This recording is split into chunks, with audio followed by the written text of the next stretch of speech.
Did you know there is a part of Mycenaean Greece here in northern Adriatic in Croatia?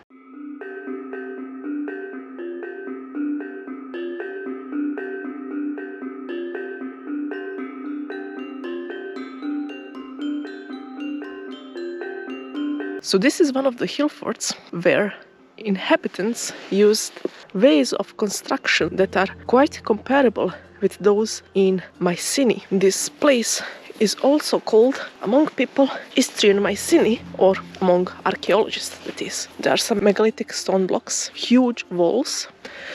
What was this civilization all about? What happened to it? Not much is known, but let's try explore this place, look at the plants, make some guesses about what these people might have eaten, how the life was here, what maybe happened to them. Let's try to learn from the things we see.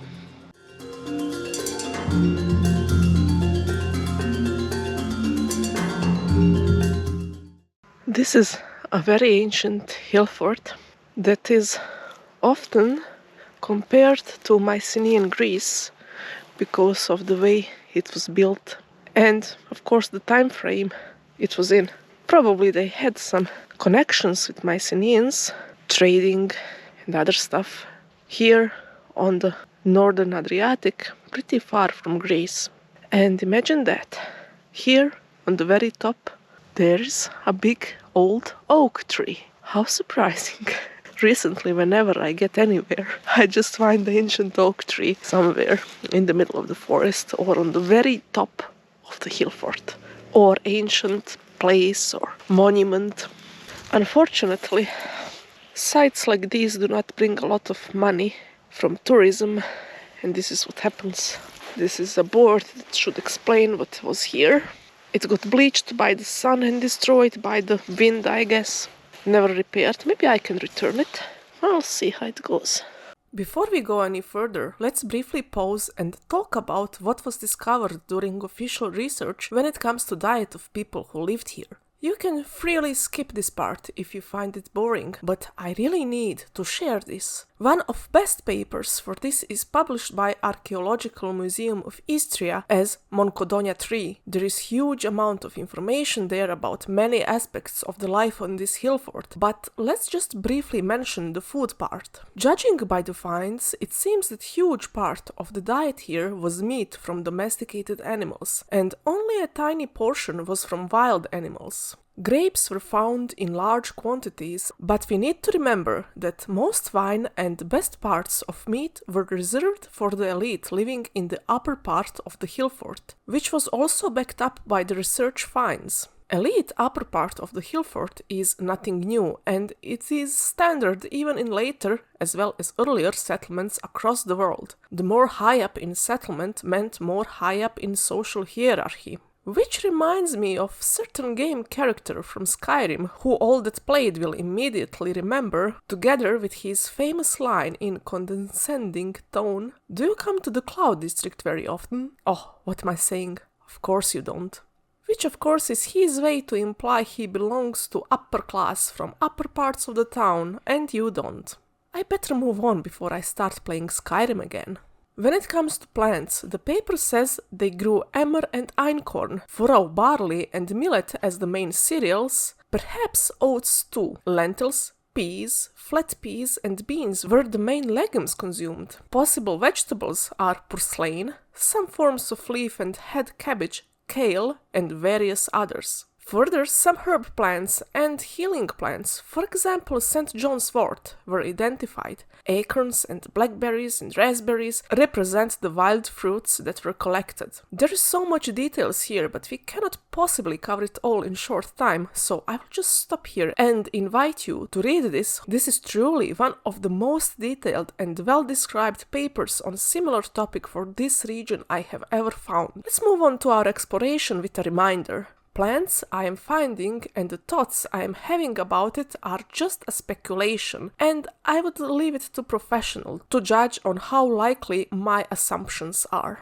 Let's go and then focus on our mission, which is to try to think about plants that grow around this place and maybe have some guesses about what grew here, what grows now, and see if we can find anything interesting. This entire place is filled with orchard grass. How crazy would it be to think that something like this actually remained here from the Bronze Age, got its seeds dispersed, grew again, and had an endless cycle since the Bronze Age up until now, and probably since before the Bronze Age maybe. This is one of the grasses that is very useful for feeding horses and I guess some other animals too. And who knows what other uses it had in the Bronze Age. So would it be hard to guess that we are now touching the descendants of the grass that was sown here on purpose? Well, not here on the Acropolis, of course, but around the place, got dispersed and remained here. I don't think it is too crazy. Lots of baby oaks trying to grow. Who knows, maybe one day some of these little guys will outgrow this one and they will be the main oak tree of the Acropolis. So the houses and other buildings here were obviously built with combination of wood, stone. I guess they had stone base and then wooden walls. Probably clay was used, some other stuff. They were rectangular for the most part, as far as I can see. Look. This is also very typical for very old, ancient, prehistoric buildings. Take a look at this wall. So this is a part of the building most likely, and pay attention to how everything is arranged. Larger blocks are around and then it is filled with the smaller ones. We have another oak here. This one is not at the very top. It looks like they just arranged, one set to the other. I will take this terrace, you take the Acropolis. Oh, look. Not impossible to find flowers midwinter. Now here next to the flower we have very interesting plant. You can see it looks rather quirky.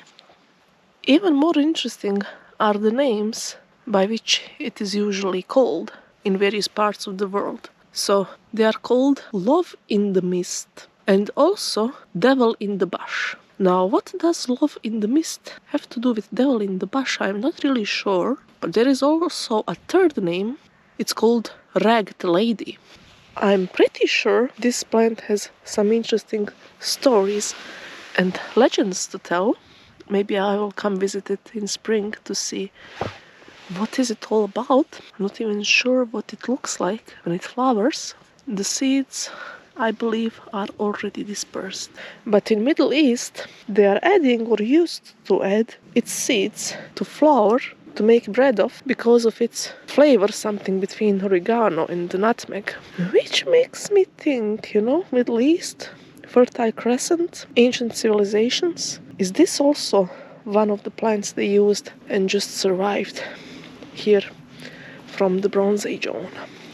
Somewhere around here there is a mass grave from the 6th, 7th century, from the time when Slavs start coming to Balkans.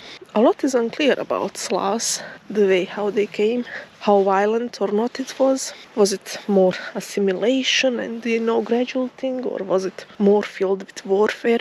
Who knows? Probably a mix of all those things.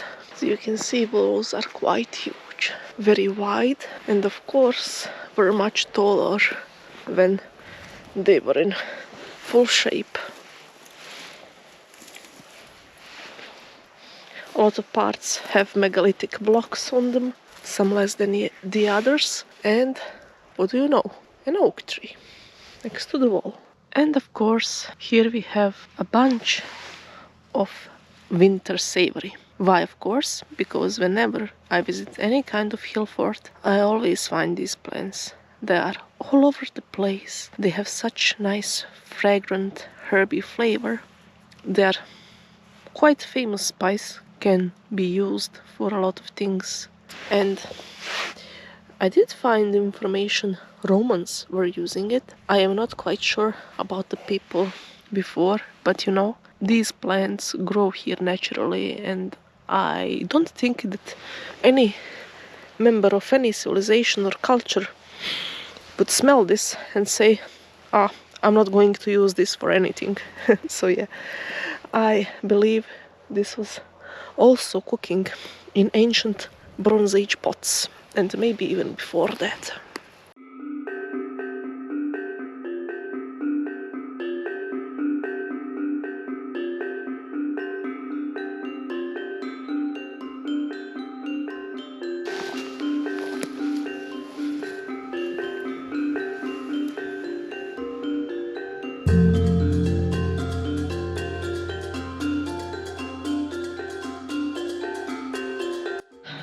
The sun sets. You can see the sea from up here. Let's look at the sun and think about the spring that's coming. I will visit this place in spring to see what I missed in mid-winter. We will check out the plants that grow and try to find the links with their possible use in the Bronze Age. Cheers!